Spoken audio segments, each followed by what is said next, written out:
Hi, this is Quick Tutorials, and in this video I'm going to show you how to update the health monitor on a node. Let's get started. To get started, we need to load in an existing node. To load in an existing node, we need to use the node load function. The only parameter needed for the load function is the name of the node. Now that you have loaded the existing node, it's time for step 2, updating the monitor. There are 3 scenarios when it comes to updating monitors.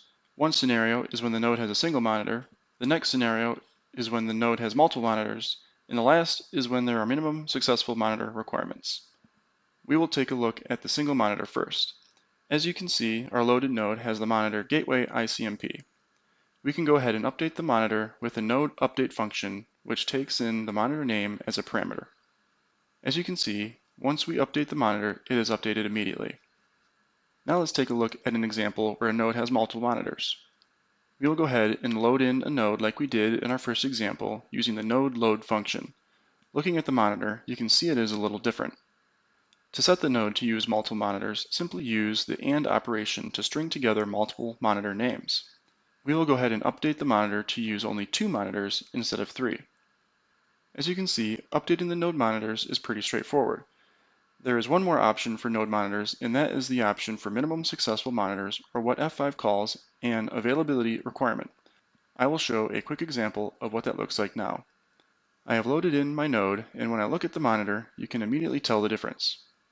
As you have seen, the monitor update function takes in a string. If we want to add a monitor to this existing monitor, we need to do a few things first. First, we create a new variable with the value of the existing monitor. Next, we remove the parentheses from that string. Then we add in the health monitor we want. In this case, it is HTTPS 443. And finally, we update the monitor. As you can see, we have updated the monitor while keeping the minimum successful monitor setting the same. To remove a monitor, we can do something very similar. We create a variable with the existing monitor. We remove parentheses from the string. Then we replace the text of the monitor we want to remove, in this case, again, HTTPS 443. And finally, we update the monitor. As you can see, we have removed HTTPS 443 from the list of monitors while maintaining the minimum successful monitor setting. That wraps up this video on node monitors.